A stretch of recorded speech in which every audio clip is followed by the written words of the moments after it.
மார்க்கெட்ல என்னதான் நடக்குது? எல்லாமே லிட்ரலா தலைகீழா போயிட்டு இருக்கு. ஓகே, இத கொஞ்சம் பிரிச்சு மேயலாம். கண்டிப்பா. ஏன்னா இப்போ நடக்கிற விஷயங்கள் ரொம்பவே சுவாரஸ்யமா இருக்கு. ஆமா. இப்ப பாத்தீங்கன்னா வேர்ல்ட் வார் 3 சோஷியல் மீடியால ட்ரெண்ட் ஆகுது. மிடில் ஈஸ்ட்ல ஏவுகணைகள் பறக்குது. இன்னொரு பக்கம் இன்ஃப்ளேஷன் குறையாம பிடிவாதமா நின்னுட்டு இருக்கு. ஒரு உச்சக்கட்ட பதற்றமான சூழல் நிலவுது. எக்ஸாக்ட்லி. இந்த மாதிரி ஒரு நேரத்துல இன்வெஸ்டர்ஸ் எல்லாரும் என்ன பண்ணுவாங்க? யூசுவலா பயந்து போய் தங்கத்துல முதலீடு பண்ணுவாங்க. தங்கம் விலை கிடுகிடுன்னு ஏறும். அது ஒரு பெரிய லாபத்தை கொடுக்கும், ரைட்? ஆமா, அதுதான் காலங்காலமா நடக்கிற ஒரு விஷயம். ஒரு சேஃப் ஹேவன்.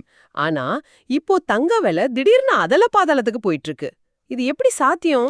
ஆக்சுவலா இது ஒரு பெரிய முரண்பாடு தான். அதான், இந்த மர்மத்தை டீகோட் பண்றது தான் இன்னைக்கு நம்ம டீப் டைவ் செஷனோட மிஷன். இன்னைக்கு நாம டேவிட் லின் அவரோட யூடியூப் சேனல்ல வெளியான பிரபல மார்க்கெட் நிபுணர் கேரி வாக்னரோட சமீபத்திய பேட்டியோட குறிப்புகளை தான் சோர்ஸா எடுத்திருக்கோம். ரொம்ப முக்கியமான ஒரு பேட்டி அது. ஆமா, உலக பொருளாதாரம் இவ்ளோ கொந்தளிக்கும் போது தங்கத்தை விட்டுட்டு அந்த பிக் மணி, அதாவது பெரிய இன்வெஸ்டர்ஸோட பணம் இப்ப எங்க போயிட்டு இருக்குன்னு பார்க்க போறோம். தரவுகளை மட்டும் உற்று கவனிச்சா மார்க்கெட்ல நடக்கிற இந்த முரண்பாட்டுக்கு பின்னால் இருக்கிற லாஜிக் நமக்கு தெளிவா புரிய ஆரம்பிக்கும். ஓகே, அந்த லாஜிக் என்னன்னு சொல்லுங்க. ஏன்னா தங்கம் விலை எப்பவுமே சென்டிமெண்ட் பேஸ் பண்ணி தானே ஏறும். ஆமா, சென்டிமெண்ட் மற்றும் அடிப்படை பொருளாதார காரணிகளை நம்பிதான் ஏறும் அல்லது இறங்கும். ஆனா இப்ப நடக்கிறது என்ன சொல்றது, ஒரு ஸ்ட்ரக்சரல் ஷிஃப்ட். ஸ்ட்ரக்சரல் ஷிஃப்ட்னா? அதாவது பெரிய நிறுவன முதலீட்டாளர்கள் தங்களுடைய போர்ட்ஃபோலியோவை மொத்தமா ரீபேலன்ஸ் பண்ணிட்டு இருக்காங்க.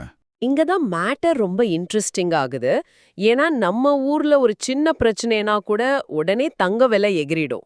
கண்டிப்பா லோக்கல் மார்க்கெட் ரியாக்ஷன் அப்படி இருக்கும். ஆனா இப்போ அமெரிக்கா, இஸ்ரேல், ஈரான்னு உலக லெவல்ல இவ்ளோ பெரிய போர் பதட்டம் இருக்கும்போது தங்க விலை சரசரன்னு இறங்குது. ம், அது பெரிய சரிவுதான். ஜனவரி மாசத்துல பாத்தீங்கன்னா $5,600 மேல உச்சத்துல இருந்த தங்கம் இப்போ 18% வீழ்ச்சி அடைஞ்சு தோராயமா $4,600 லெவல்ல ட்ரேட் ஆயிட்டு இருக்கு. ஆமா, மார்ச் 19ஆம் தேதி அன்னைக்கு மட்டுமே ஒரே நாள்ல 6% சரிஞ்சுது. வெயிட், 6%? ஆமா, அப்புறம் கொஞ்சமா ஒரு 1% மீண்டு வந்திருக்கு. இது கேக்குறப்பவே எனக்கு எப்படி தோணுதுன்னா, லைக் ஒரு சூப்பர் ஹீரோ தனக்கு சக்தி ரொம்ப தேவைப்படும் போது கரெக்டா அதை இழந்த மாதிரி இருக்கு. இது ஏன் நடக்குது?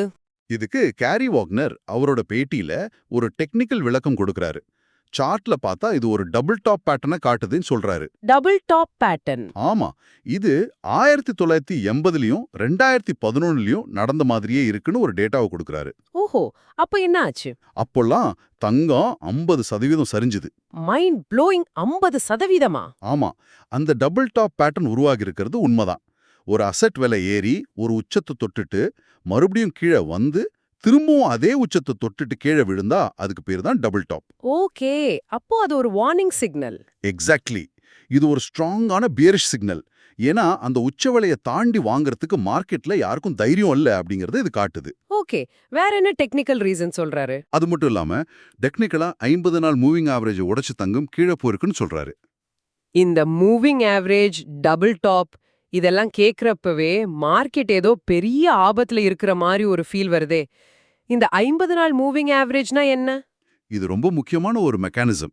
சிம்பிளா சொல்லணும்னா இது மார்க்கெட்டோட மீடியம் டேர்ம் மூட் ட்ராக்கர் மாதிரி. மூட் ட்ராக்கரா? ஆமா, கடந்த 50 நாட்கள்ல தங்கத்தோட சராசரி விலை என்னன்னு இது காட்டும். இன்ஸ்டிடியூஷனல் பிளேயர்ஸ், அதாவது பெரிய ஃபண்டுகள் எல்லாமே கம்ப்யூட்டர் அல்காரிதம் மூலமா தான் ட்ரேட் பண்ணுவாங்க. ஆமா, ஃபுல்லா ஆட்டோமேட்டட் ட்ரேடிங் தானே இப்போ. ரைட். ஸோ ஒரு வேளை இந்த 50 நாள் கோட்டை உடைச்சு கீழே போகும்போது அந்த அல்காரிதம்ஸ் எல்லாமே ஆட்டோமேட்டிக்கா செல் சிக்னல் கொடுத்துரும். இதனால தான் திடீர்னு ஒரு பெரிய வீழ்ச்சி வருது.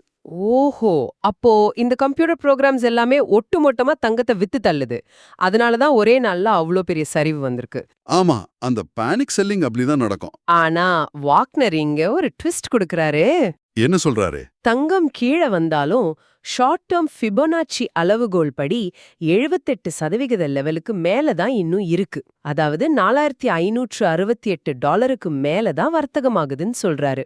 ஆமா, அந்த லெவல் ரொம்ப முக்கியம். நம்ம லிஸ்னர்ஸ்க்கு இந்த ஃபிபொனாச்சி மேட்டர் கொஞ்சம் கன்ஃபியூசிங்கா இருக்கலாம். ஒரு மார்க்கெட் தொடர்ந்து மேல ஏறிட்டே இருக்கும்போது நேர்கோட்ல போகாது, கொஞ்சம் கீழே இறங்கி மூச்சு விட்டுட்டு தான் திரும்ப ஏறும். கரெக்டா? பெர்ஃபெக்ட். அந்த இறக்கத்தை அளக்கிற ஒரு ஸ்கேல் தான் இது. அந்த ஸ்கேல்ல இந்த 78% லெவல் அப்படிங்கிறது ஏன் அவ்வளோ முக்கியம்? அந்த 78% லெவல் அப்படிங்கிறது மார்க்கெட்டை பொறுத்த வரைக்கும் ஒரு லைன் இந்த சாண்ட் மாதிரி. ஒரு கிரிட்டிக்கலான border. Last line of defence மாதிரி சொல்றீங்களா? கரெக்ட்.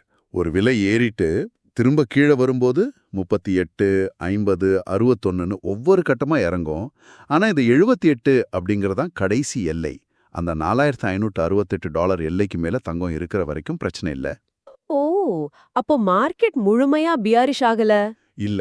இது நம்ம ஒரு ஆழமான கரெக்ஷன் கட்டத்துல தான் பார்ப்போமே தவிர, ட்ரெண்ட் ரிவர்ஸ் ஆகி தலைகீழா மாறிடுச்சுன்னு முடிவுக்கு வர முடியாது.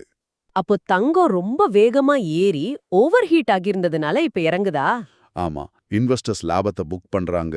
இது ஒரு டெக்னிக்கல் மூச்சு வாங்கல் தான். ஓகே, அப்போ மார்க்கெட் மூச்சு வாங்குது, அது ரொம்ப ஆழமா மூச்சு வாங்குதுன்னு வச்சுக்கலாம். ஆனா இது எனக்கு கொஞ்சம் சந்தேகமா இருக்கே. ஏன் அப்படி தோணுது? ஏன்னா ஒரு பக்கம் தங்கம் விலை டெக்னிக்கலா வீக்கா தெரிஞ்சாலும் அடிப்படை காரணங்கள் எல்லாமே தங்கத்துக்கு சாதகமா தானே இருக்கு. நீங்க ஃபண்டமெண்டல்ஸ பத்தி பேசுறீங்க. ஆமா, நீங்களே யோசிச்சு பாருங்க. அமெரிக்க அரசோட பற்றாக்குறை $1 ட்ரில்லியன் மேல தாண்டி போயிட்டு இருக்கு. பணவீக்கம் 2% அப்படிங்கிற ஃபெடரல் ரிசர்வ் இலக்க தாண்டி 3.4% இருக்கு. அது ரொம்ப பெரிய டேட்டா தான்.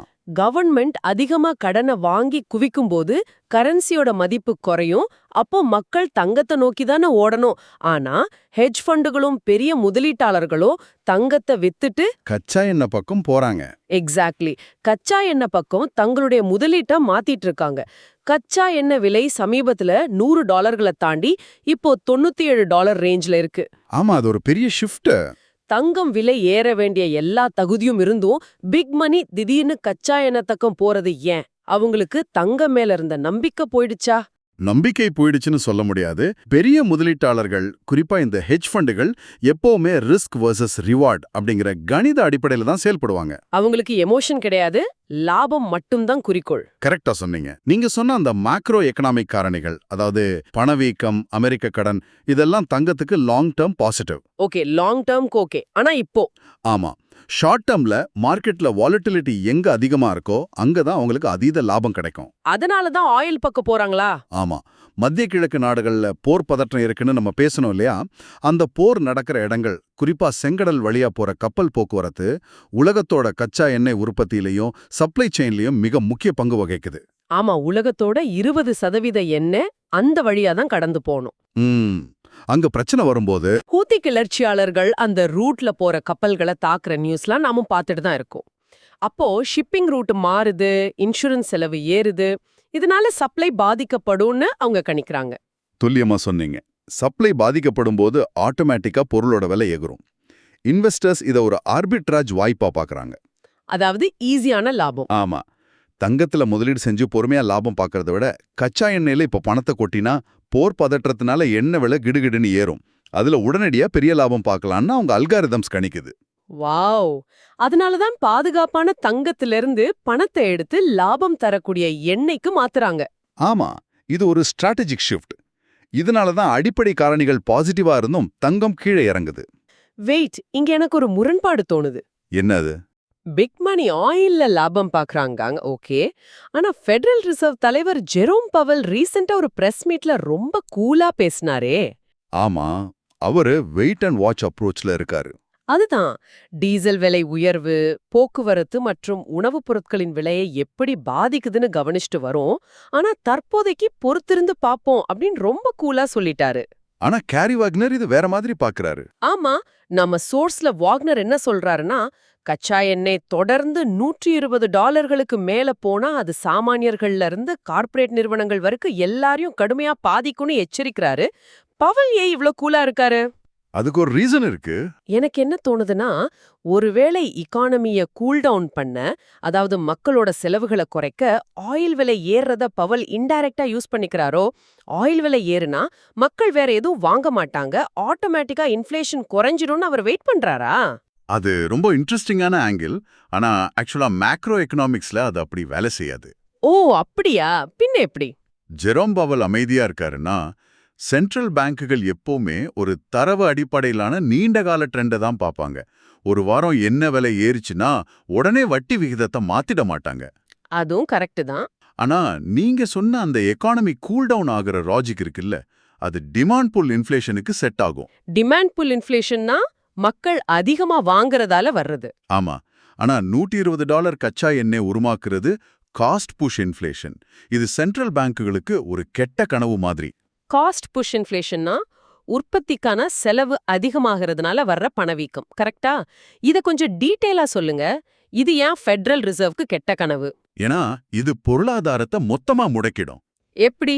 ஒரு பேரல் கச்சா எண்ணெய் $120 தொட்டு அதே நிலைமையில கொஞ்ச நாள் நீடிச்சதுன்னா என்ன ஆகும்னு யோசிங்க. கார்ப்பரேட் கம்பெனிகளோட சப்ளை செயின் செலவுகள், லாஜிஸ்டிக்ஸ் எல்லாமே பல மடங்கு ஏறும். ஓகே, அப்போ பொருளோட விலையை ஏத்துவாங்க. ஆமா, ஆனா அந்த செலவு அவங்களால உடனே மக்கள் தலையில முழுசா கட்ட முடியாது. ஏன்னா மக்கள்கிட்டயும் வாங்குற சக்தி குறைஞ்சிடும். பெட்ரோலுக்கே பாதி பணம் போயிடும். ஆமா, கரெக்ட். இதனால கார்ப்பரேட் கம்பெனிகளோட ப்ராஃபிட் மார்ஜின் சுருங்கும். மார்ஜின் சுருங்குனா கம்பெனிகள் ஆட்களை வேலைக்கு எடுக்கிறத நிறுத்துவாங்க, லே ஆஃப் ஆகும். Oh my God, lay off வரைக்கும் போகுமா? கண்டிப்பா. இன்னொரு பக்கம் மக்கள் தங்களுடைய வருமானத்துல பெரும் பகுதியை பெட்ரோலுக்கும் அடிப்படை தேவைக்குமே செலவழிக்க வேண்டி வரும். அப்போ அவசியமில்லாத மற்ற பொருட்கள் வாங்குறது முற்றிலுமா முடங்கிடும். அப்போ ஒரு பக்கம் விலைவாசி ஏறும், இன்னொரு பக்கம் பொருளாதார வளர்ச்சி தேங்கிடும். எக்ஸாக்ட்லி.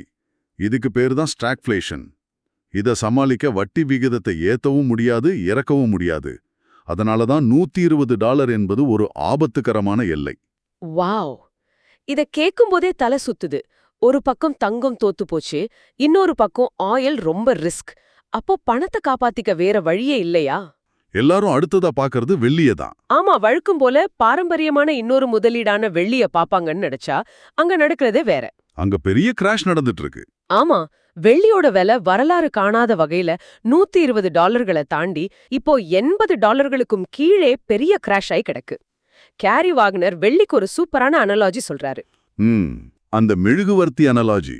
கரெக்ட். வெள்ளி அப்படிங்கிறது இரண்டு பக்கமும் எரியும் மெழுகுவர்த்தி மாதிரியாம். அது 2 மடங்கு வெளிச்சம் தரும், ஆனா பாதி நேரத்திலேயே எரிஞ்சு முடிஞ்சிரும். என்ன ஒரு கவித்துவமான விளக்கம் பாருங்க. ரொம்ப பொருத்தமான விளக்கம் அது. வெள்ளி இவ்ளோ சீக்கிரம் ஏறி இறங்குறத பார்த்தா லிட்டரலா கிரிப்டோக்கே டஃப் கொடுக்கும் போலயே. ஆமா, வெள்ளியில எப்பவுமே இந்த அதீத ஏற்ற இறக்கம் இருக்கும். இதுக்கு முக்கிய காரணம் அதோட லிக்விடிட்டி மெக்கானிசம். லிக்விடிட்டினா மார்க்கெட்ல எவ்ளோ பணம் புழங்குது அப்படிங்கிறது தானே? கரெக்ட். தங்கத்தோட மார்க்கெட் சைஸ் ரொம்ப பெருசு. பல $1 ட்ரில்லியன் மதிப்புல கோடிக்கணக்கான வர்த்தகங்கள் நடக்கும். தங்கம்ங்கிறது ஒரு பெரிய கப்பல் மாதிரி. ஓகே. ஆனா வெள்ளி மார்க்கெட் ரொம்ப சின்னது. இது ஒரு ஸ்பீட் போட் மாதிரி. Speed boat analogy super. அப்போ சின்ன அலை வந்தா கூட போட் ரொம்ப ஆடும். எக்ஸாக்ட்லி. இதுல இன்னொரு சிக்கல் என்னன்னா, இன்ஸ்டிடியூஷனல் பிளேயர்ஸ் கம்மியா இருக்கிறதால மார்க்கெட்ல பேனிக் வரும்போது ஒருத்தர் பெரிய அளவுல விற்க நினைச்சா எதிரில் அதை வாங்குறதுக்கு போதுமான ஆட்கள் இருக்க மாட்டாங்க. ஓஹோ, விற்க ஆள் இருக்கு, ஆனா வாங்க ஆள் இல்ல. ஆமா, அப்போ வாங்குறவங்களுக்கும் விற்கிறவங்களுக்கும் இடையிலான விலை வித்தியாசம் ரொம்ப அதிகமாகும். இது ஆட்டோமேட்டிக்கா பேனிக் செல்லிங்க ட்ரிகர் பண்ணி விலைய அதல பாதாளத்துக்கு கொண்டு போயிடும். இதனாலதான் இவ்ளோ பெரிய கிராஷ். அது மட்டும் இல்லாம வெள்ளிக்கு பணமதிப்பு மட்டும் இல்லாம இண்டஸ்ட்ரியல் டிமாண்டும் இருக்கு. ஓ, அந்த சோலார் பேனல்ஸ், எலக்ட்ரானிக்ஸ் எல்லாம் சொல்றீங்களா? ஆமா, ஆனா பொருளாதாரம் மந்தமாகும்போது இண்டஸ்ட்ரியல் டிமாண்ட் குறையும். அதனாலதான் இது 2 பக்கமும் எரியும் மெருகுவர்த்தின் வாக்னர் சொல்றாரு. ஆனா இங்க ஒரு பெரிய ட்விஸ்ட் இருக்கு. என்ன ட்விஸ்ட்? பிப்ரவரி 28 அமெரிக்காவும் இஸ்ரேலும் ஈரான் மேல தாக்குதல் நடந்ததுக்கு அப்புறம் மக்கள் தங்கத்தை விட அமெரிக்கா டாலரை, குறிப்பா அந்த DXY இண்டெக்ஸ பாதுகாப்பான முதலீடா கருதி அதை நோக்கி நகர்ந்திருக்காங்க. ஆமா, டாலர் ஸ்ட்ராங் ஆயிட்டு வருது. பாதுகாப்பான முதலீடுனா எல்லாரும் டாலர் பக்கம் ஓடுறாங்க, லாபம் வேணும்னா கச்சா எண்ணெய் பக்கம் ஓடுறாங்க. பாவம் தங்கம் இப்போ பேக் சீட்டுக்கு போடுச்சு. மார்க்கெட் டைனாமிக்ஸ் அப்படி மாறிடுச்சு. டாலர் எப்படி திடீர்னு இவ்ளோ ஸ்ட்ராங் ஆச்சு? தங்கம் விலை குறையறதுக்கும் இந்த டாலர் இண்டெக்ஸ்க்கும் என்ன நேரடி சம்பந்தம்? இது மேக்ரோ எக்கனாமிக்ஸ்ல ரொம்ப ரொம்ப முக்கியமான கான்செப்ட். DXY அப்படிங்கிறது அமெரிக்க டாலர் இண்டெக்ஸ். அதாவது யூரோ, யென், பவுண்ட் மாதிரி உலகத்தோட 6 முக்கிய கரன்சிகளுக்கு எதிராக டாலரோட பலம் என்னன்னு காட்டுற குறியீடு. ஓகே, டாலரோட ஸ்ட்ரென்த். ஆமாங்க. உலக லெவல்ல பதற்றம் ஏற்படும் போது சர்வதேச முதலீட்டாளர்கள் தங்களோட சொத்துக்களை பாதுகாக்க டாலரை வாங்குவாங்க. ஏன்னா அதுதான் உலகத்தோட ரிசர்வ் கரன்சி. சரி, இதுக்கும் தங்கத்துக்கும் என்ன லிங்க்? உலக மார்க்கெட்ல தங்கம் டாலர்ல தான் விலை நிர்ணயம் செய்யப்படுது. அப்போ டாலர் ஸ்ட்ராங் ஆகும்போது இந்தியா, சீனா, ஐரோப்பா மாதிரி மற்ற நாடுகள்ல இருக்கிறவங்களுக்கு ஒரு சிக்கல் வரும். அப்புறம் தங்கம் வாங்குறதுக்கு அதிக செலவாகும். தங்கம் வாங்குறது ரொம்ப காஸ்ட்லி ஆயிடும். ஆட்டோமேட்டிக்கா உலகளாவிய டிமாண்ட் குறையும். டிமாண்ட் குறைஞ்சா விலை இறங்கும். கரெக்ட். இது ஒரு இன்வெர்ஸ் ரிலேஷன்ஷிப். டாலர் ஏறுனா தங்கம் இறங்கும். ஓ, அப்போ நம்ம ஊர்ல தங்க விலை ஏறுதா இறங்குதான்னு பாக்குறதுக்கு முன்னாடி டாலர் எந்த நிலைமையில இருக்குன்னு பாக்குறது தான் புத்திசாலித்தனம். கண்டிப்பா. ஆனா இவ்ளோ நடந்தாலும் கேரி வாக்னர் தன்னோட கணிப்புல ரொம்ப உறுதியா இருக்காரு. ஆமா, அவரு லாங் டேர்ம்ல புல்லிஷாகத்தான் இருக்காரு. குறுகிய காலத்துக்கு அவர் மார்க்கெட்டை நியூட்ரலா பார்த்தாலும் இந்த வருஷத்தோட முடிவுல தங்கம் திரும்பவும் பவுன்ஸ் பேக் ஆகி $6000 தொடுன்னு சொல்றாரு. ஏன்னா அந்த அடிப்படை காரணங்களான பணவீக்கமும் அமெரிக்காவோட $1 trillion கடனும் இன்னும் மாறல. மார்க்கெட் சென்டிமெண்ட் எப்ப வேணாலும் மாறலாம், ஆனா ஃபண்டமெண்டல்ஸ் மாறாதுன்னு அவர் நம்புறாரு. அதான் உண்மை. சோ இது கொஞ்சம் சம் அப் பண்ணுவோம். ஷூர். தங்கம் தன்னோட டெக்னிக்கல் சார்ட்ல ஒரு முக்கியமான கட்டத்துல, அதாவது $4568 அப்படிங்கிற எல்லையில நின்னு போராடிட்டு இருக்கு. இதை தாண்டி கீழே போனா மார்க்கெட் அல்காரிதம்ஸ் மொத்தமா பியரிஷ் ஆயிடும். ஓகே, தங்கம் பார்டர்ல இருக்கு. இன்னொரு பக்கம் உலகத்துல நடக்கிற போர் பதற்றங்கள்னால பிக் மணி தங்கத்தை விட்டுட்டு கச்சா எண்ணெய் பக்கம் ஆர்பிட்ரேஜ் லாபம் தேடி போயிட்டு இருக்கு. கச்சா எண்ணெய் $100 தாண்டி ட்ரேட் ஆகுது. அது $120 தாண்டா காஸ்ட் புஷ் இன்ஃப்ளேஷன் மூலமா உலக பொருளாதாரத்துக்கே பெரிய ஆபத்து இருக்கு. ஆமா, அதே நேரத்துல வெள்ளி ஒரு ரோலர் கோஸ்டர் மாதிரி லிக்விடிட்டி பிரச்சனையால ஏறி இறங்கிட்டு இருக்கு. அமெரிக்க டாலர் தன்னோட சேஃப் ஹேவன் வலிமையை நிரூபிச்சு தங்கத்தோட விலையை அழுத்திட்டு இருக்கு. பர்ஃபெக்ட். இப்போ நீங்க கவனிக்க வேண்டிய முக்கியமான விஷயம் என்னன்னா, நீங்க ஒரு இன்வெஸ்டரா இருந்தாலோ அல்லது மார்க்கெட் ட்ரெண்ட்ஸை தெரிஞ்சுக்க நினைச்சாலோ நியூஸ்ல வர்றத மட்டும் கேட்டுட்டு குருட்டம்போக்குல முடிவெடுக்க கூடாது. ஆமா, டேட்டாவை பார்க்கணும். ஃபவுனா வருதுன்னா உடனே தங்கம் ஏறோன்னு நம்புறத விட அந்த பிக் மணி உண்மையிலேயே எந்த மெக்கானிசம் வழியா எந்த லாஜிக்ல மூவ் ஆகுதுன்னு கவனிக்க வேண்டிய நேரம் இது. டேட்டாவை நம்புங்க, இமோஷனை இல்ல. இது ஒரு முக்கியமான கேள்வியை உருவாக்குது. என்ன கேள்வி? காலங்காலமா தங்கம் தான் பாதுகாப்பான முதலீடு அப்படின்னு நம்ம எல்லார் மனசுலயும் ஆழமா பதிஞ்சிருக்கு. ஆனா இந்த டிஜிட்டல் யுகத்துல உலகத்தோட சென்டிமெண்ட் மாறினா என்ன ஆகும்? வாவ், நீங்க கிரிப்டோ பத்தி பேசுறீங்களா? ஆமா, ஒருவேளை அந்த பாரம்பரியமான முதலீட்டு முறைகள் எல்லாம் உடைஞ்சு எதிர்காலத்துல இன்ஸ்டிடியூஷனல் மணி முழுமையா வேற ஒரு புது விஷயம், அதாவது பிட்காயின் மாதிரியான டிஜிட்டல் சொத்துக்கள் பக்கம் திரும்பி அது மார்க்கெட்டை ரூல் பண்ணனா என்ன ஆகும்? அப்போ இந்த உலக பொருளாதாரம் எப்படி இருக்கும்? சென்ட்ரல் பேங்க்கள் தங்கத்தை வச்சு எக்கானமிய கண்ட்ரோல் பண்ற பவரை இழந்துடுவாங்களா? அதான் கேள்வி. கொஞ்சம் யோசிச்சு பாருங்க. உண்மையிலேயே மைண்ட் ப்ளோயிங்கான கேள்வி இது. அந்த கேள்வியோடயே உங்களை இன்னைக்கு நாங்க விட்டுட்டு போறோம். தங்கம் தன் சூப்பர் பவரை நிரந்தரமா இழந்துருச்சா இல்ல பழைய ஃபார்முக்கு திரும்பி வந்து மாஸ் காட்டுமான்னு பொறுத்திருந்து தான் பார்க்கணும். ஆமா, டைம் வில் டெல். இந்த டீப் டைவ் உங்களுக்கு பிடிச்சிருந்தா இந்த மார்க்கெட் ட்விஸ்ட் பத்தி உங்க தாட்ஸ் என்னன்னு கீழே கமெண்ட்ஸ்ல சொல்லுங்க. தங்கம் திரும்ப $6000 போகுமா இல்ல இன்னும் கீழே விழுமான்னு உங்க கணிப்பை ஷேர் பண்ணுங்க. மறக்காம லைக் பண்ணுங்க, சப்ஸ்கிரைப் பண்ணுங்க. இதே மாதிரி இன்னொரு செம்ம இன்ட்ரெஸ்டிங்கான அனாலிசிஸ்லோட நெக்ஸ்ட் டீப் டைவ்ல உங்களை சந்திக்கிறோம். பாய். Bye. See you.